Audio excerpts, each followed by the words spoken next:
can't be my man's either. They say Chuck a go-getter, yeah, I'm a overachiever. In college, I played football, I was a wide receiver. Ain't got shit to do with this, but I just thought that I should miss it. Ay, don't be playing me 50, don't be moving iffy. I peep all this. Alright, what's up? I'm back with another one. Back with another story time. Alright, look, this story time is, I ain't gonna lie, a lot of people grew up with money, especially in high school, right? A lot of us grew up fortunate to have bread. A lot of us grew up fortunate to have certain things. Me personally, I ain't grew up like that. I had a little bit of something. It wasn't enough to, like, I wasn't stunting or nothing, you know what I'm saying? When I went to school, when I went to my I had the hand-me-down. Moms was shop. We was buying clothes off clearance, half off. We wasn't buying the new shit. I had older cousins giving me hand-me-down clothes. And the only time that I got money was either Christmas or my birthday, because it was around the same time. And I was like $20, $30 here there. I ain't never really get a whole lot of bread for real growing up, but it was still something. I was always grateful for whatever I got. But if it wasn't my birthday or Christmas, I wasn't getting no money at the time. So like I said, this story time, this about the time when I was selling. I ain't gonna lie, I was selling. I had to do what I had to do. Like, you gotta think, I'm a kid, right? And I'm going to school every day, and people got on Jordans, they got on new clothes, they got on designer, they got the freshest fits on. And I'm coming to school with big clothes and hand-me-down clothes and clothes that's not in style no more. Like, people talk about my shoes or that my jeans don't fit or my shirt too big, things like that. Like, I was really getting clowned at school. When you getting clowned at school because you don't got it, what you gonna do? You either gonna steal or you gonna find a way to make some bread. And I found out how to make some bread, you know what I'm saying? Alright, so let me tell you how I was making money in school. So like, throughout the whole school year, 9th, 10th, 11th, 12th, throughout high school, I ain't gonna lie, I was a little hustler. I ain't gonna lie, I was a little hustler, and I was always trying to find out how to sell something, whether it was candy, PSP, y'all remember PSPs back in the day, PSP, iPods, whatever, like whatever I can get my hands on to trade for something bigger, for something better, I was gonna do it. You feel me? That's what I was doing, and I ain't get to the PSPs and all that till later. Like, that's on a whole nother time. But like, in the beginning, I ain't had nothing. I ain't had no job, I ain't had no funds, I ain't had no money. I was dead broke. Pockets had lint in it. I ain't had no type of money at all. I ain't had no change. I ain't had nothing, and I was too young to get a job. And even if I could get a job, my grades wasn't good enough for me to get a job. Like, if you just starting out with no job, like if you got a resume and you trying to get your first job, you gotta lie. But like, I was so bad that even if I lied and put good things, they was still gonna check my background and see what type of kid I was regardless. So like, that's a no-go. Alright, so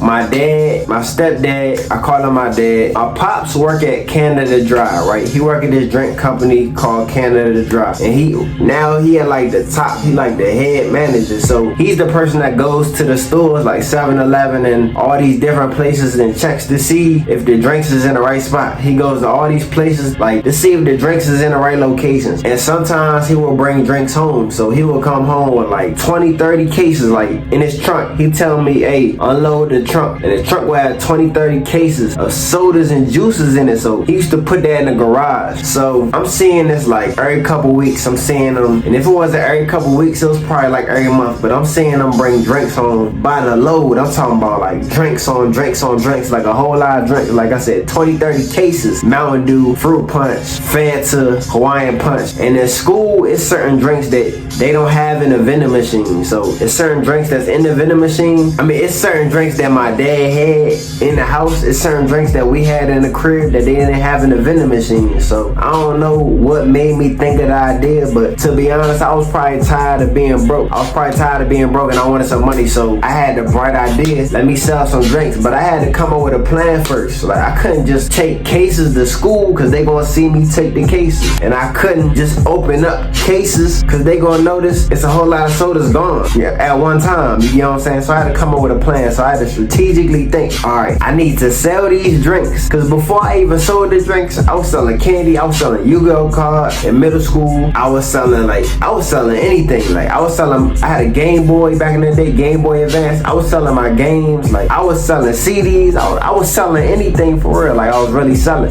So I believe I thought of the idea, right? But I was like, all right, so I know what I'm gonna do. Like, and I'm not gonna do it straight off the bat, because if I do it, he gonna notice. So what I did was I waited like 2-3 months. I don't even know what grade this was in. Like I was probably like in 10th grade, because I know I wasn't doing it in 9th grade. 9th grade I was doing candy. I want to say 10th, 11th grade. So I waited a couple months, like I said, and then plan was in action. Alright, so the plan was for him not to notice, and we also drank these drinks that's in the garage. All the drinks was in the garage. 20-30 cases. All the drinks was in the garage. So not only do I have to figure out how to bring drinks to school every day, I gotta figure out how no one's gonna notice, and I have to figure out how to keep enough for the family so we all can drink at home. So this was the plan, right? Every time my dad bought drinks home by the load, like I said, he did this like every 3 weeks, every 4 weeks, so basically like every month. When he bought the drinks in and I put the drinks in the garage, he would always push them to a wall. Like he would always push the drinks to a wall, so like all the drinks would be to a wall. So I was like, alright, bet. What I'm gonna do is every day I'm gonna take one drink out of a case. I'm gonna take one drink and I'm gonna fill my book bag up, because I used to go to I didn't really use a book bag for real. Like I have a folder with a couple books and I take that to school every day. I did not wear book bags at all. Like I ain't wear no book bags at all unless I was selling something. But like I said, my plan was when I put all the drinks in, I'm gonna wait till my parents go to work, or I'm gonna wait till I get home, because my parents will work late and I'll be home by myself until I pick my brother up. So while they at work, the plan was all the drinks are on the wall. So I have to open the cases from the backside. So I have to open one case at a time, get like 1 or 2 drinks, fill my book bag up, and push it back on the wall so it looks like none of the cases are open. So that's what I did. And then at the same time, when they open it from the front, it's gonna seem like nobody touched anything, because if I open it from the back, no one's gonna notice. So that's what I did. I opened all the cases from the back, every single one I opened from the back, and I took like 2 from each and I filled my book bag up. So this what started my little business. This what started me selling for real. Like,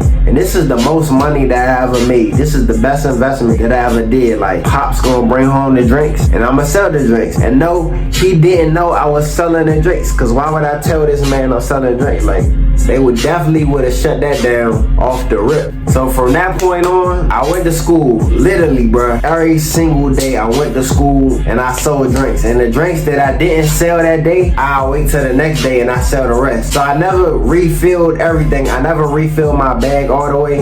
I just waited till I sold out. So if I didn't sell out, I just go to school the next day. Like I got Monday, Tuesday, Wednesday, Thursday, Friday to sell all the drinks. So whatever I don't sell Monday, I'ma sell Tuesday. Whatever I don't sell Tuesday, I'ma sell Wednesday, and so on and so forth until there's no more drinks. Then I'ma re-up. This is what happened though. This is what happened, because eventually, of course, I got caught. And of course, people want to talk like, oh, Shy get money, and of course that happened. So this is how I messed up my business, bro. So boom, I'm selling drinks. I'm getting about, not gonna lie, I'm getting about like $15, maybe $23. Let's say $23. I'm getting like $23 a day. So in a week, I'm getting like $105. So I'm getting like $100 a week. I'm making about $400 a month. $400 a month from selling drinks. No cap. Alright, so as I'm making this money, of course I got a couple friends that's people what I'm doing. And at the time when me selling, this is something I did by myself. I didn't tell nobody. I didn't have no business partners. This is all me, because I didn't need nobody to do nothing for me. This is all me. It's my money. Yeah, I was selfish, I ain't gonna lie, because I wanted the money. I was just trying to make some bread. I was tired of being broke. I got tired of being broke. Like, who wanna be broke? You see everybody with Jordans on, you see everybody with nice clothes. I want nice things. So boom. Of course, eventually, people peep what I'm doing. People peep like the cash. People see that I ain't sad no more. I ain't broke. Pockets ain't hurting no more. Like, pockets kind of bulging out. Like, now I'm really having racks. Like, I'm really having it at this point. And of course, some of my closest friends at school, you know, people I'm cool with, acquaintances, and also some acquaintances, they say, hey, yo, Shy, I see you having money now. I see you getting bread. I see you around school selling. I'm trying to get on. Yo, rule 101 of selling. Like, if you know if you a real hustler, bro, rule 101. Don't put no employees on if they not down for what you down for. Like, don't put nobody else on if you ain't where you want to be at. Because at the same time, people get greedy. People mess up. And if they mess up, it's on you because you put them on. Me being the person I was at the time, I put somebody on. I put one person on. I said, you know what? I ain't selfish. I'm making $400 a month. I don't mind splitting the money, because at the same time, even if I split with him, I'm still making profit. So I said, all right, bet. We could go half. I'm gonna go half with you. So we went half. So at this time, I'm making like $200 a month. He making like $200 a month. So we making bread. Here's where it all falls down, right? I know I messed up. Here's where it all falls down. Of course, like I said, I'm making money. He making money. I already let dude work with me. This man decided to tell another friend that's not really my friend. He decided to tell another friend of his what he doing. So what the other friend do? He don't go to him. He come to me, because I'm the one that started this in the first place. I'm the one with the drinks. I'm the main supplier. I'm the plug for real. I'm really having, you know what I'm saying? This time I'm really having. So he come up to me. He said, yo, Shy, I see you put my boy on. I'm trying to get on too. Now at this point, I ain't gonna lie. I'm iffy about it. And I ain't gonna lie, I ain't really trying to do it, because I already put Shorty on. Like, dude already on. I'm already losing $200 splitting my profit. So if I split it again, that's really a loss for me. I ain't trying to lose that much money. So we had a conversation. I said, hey bro, look, I already started with dude. I'm already kind of losing right there. You know, it's really lost. Like, it's not too much of a loss, but it's still a loss. Like, I'm losing half amount of money that I could have been making because I put dude on. You could ask dude to see if he want to split with you, but that's something that y'all got to deal with. But nah, me personally, bro, nah, I can't put you on. I got to do what's best for me. That's what I said. I got to do what's best for me. You can ask Shorty though. You can ask him. So he get mad. He don't like what I say. He said, oh yeah, bet that. So I'm thinking like, hey bro, why you mad at me? Why you mad at me? I said go ahead and ask Shorty, like, and you mad at me. You gonna make some bread, like at the end of the day.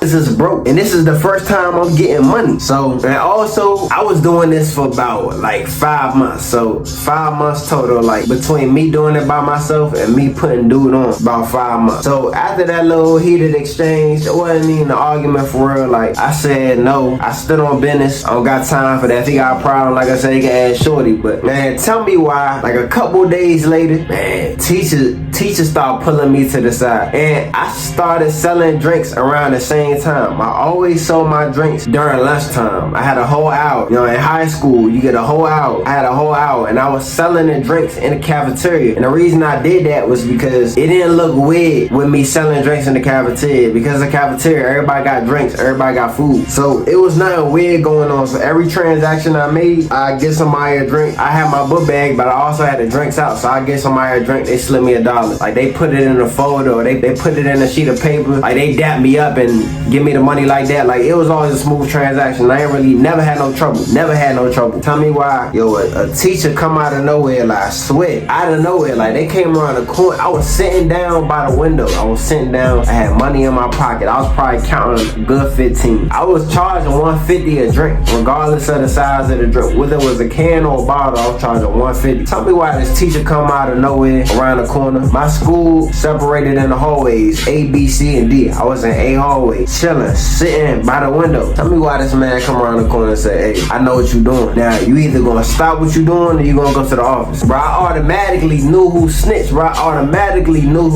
So what do? I say, right then and there, I say, okay, I'ma chill out. Cause I already knew that he knew. It ain't no use of arguing. It ain't no use of trying to plead my case. He already know. You're not about to, as a teacher, you're not about to come out of nowhere, stop a student unless you know for sure. Unless you got some proof or some intel, you know what I'm saying? So I said, alright, bet, cool. It's whatever. Alright, so after that, I don't pay him no mind. I go in another hallway, trying to clear my mind. Cause I'm like, alright, bet. That's just a coincidence. He don't really know what's going on. Or maybe he do, I don't know. Maybe I'm tripping. So another teacher comes up to me, this time a woman. Alright, she says, hey, step to the side. Let me talk to you real quick. I'm like, yo, I already know what the going on, yo. So she talked to me. She said, hey, look, I know what you've been doing. I've been watching you. You either gonna quit or we could go to the office and let your people know. So bro, I'm thinking like, bro, how do y'all, if y'all seen me, y'all would have been stopped me 5 months ago. Alright, cool. Again, I say, alright, I'm gonna chill out. I proceed to walk away. Now this time, bro, I already know this man snitching. I know who snitching. It's the dude that I told no. It had to be. What happened was he probably went up to his friend and said, hey bro, he said I couldn't do it. And then dude probably snitched. And my man's, you know what I'm saying, my partner that was selling with me probably was like, hey look, I ain't trying to, he probably said the same thing that I said, but because dude was trying to ask me, he want to snitch on on me. So I said, alright, bet, bro. I already know what I gotta do. Dude told on me, I'm about to press this out. I'm about to press dude out. Cause why would you stop my bit, bro? You know this is my income. You know my situation. Everybody at school that know me, know I ain't had no bread. No, I wasn't having like that. No, I didn't have the funds like that like everybody else. Everybody knew that in school that knew me. And the fact that you gonna stop my grind, you gonna stop my money. The fact that you gonna stop another man's money is crazy, bro. That's crazy to me. I don't understand. But anyway, so I'm pissed. I'm mad. It's the second time, so it's not a coincidence at this point. So I'm like, alright, bet. You know what? Let me find shorty. So I start going down these hallways, or I start walking down the hallway, and I find the dude that I gave the job to. I say, hey bro, why your man snitch on me? I ain't really pressing him out. I'm just asking him a question like, hey bro, why your man snitch on me? And he was like, hey bro, I ain't telling him to do all that. I told him no. Since you told him no and I told him no, he said he was gonna snitch on you because you was the main person, you was the main plug. So he said he was gonna snitch on you because you wasn't trying to put him on. I said, alright, bet, bro. Where he at? We about to squash this right now. Like, we about to end it. We about to dead this shit right now. He said, bro, I know exactly where he at. Follow me. Start walking down the hallway. Like I said, it's A, B, C, and D hallway. D hallway is the last hallway. D hallway is the hallway where all the fights happen. Where if you got a girl and you making out with her, you go in that hallway. Like, or if you trying to have a real heated discussion, you go in D hallway. All the other hallways is like the chill hallway. D hallway is where everybody hang out. All the trappers hang out. All the people that's selling hang out. Everybody that's, you get it. So he said, hey bro, I know exactly where he at. We gotta go to D hallway though. I'm like, bet,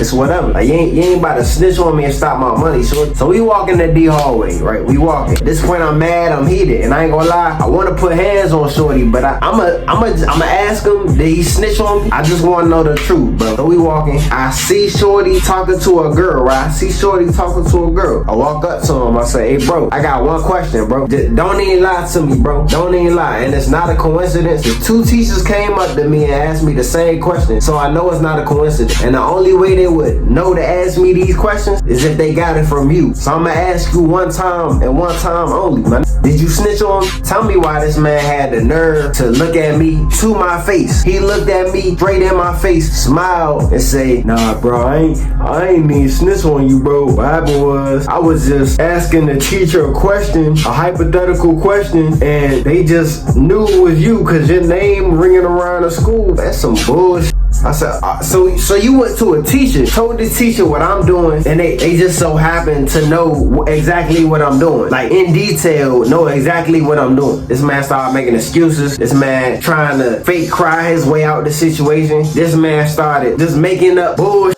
Like, he just made every excuse in the book as to why he didn't do it when we all know he did it. So I say, bro, I don't want to hear none of that, bro. At the end of the day, bro, you stopping my money, number one, and you and dude, the only two people that knew what I was doing. Like, people around the school knew what I was doing, but they know not to say nothing because you know how they ain't nobody else about to stop another man business. You heard? So he's like, man, I'm sorry.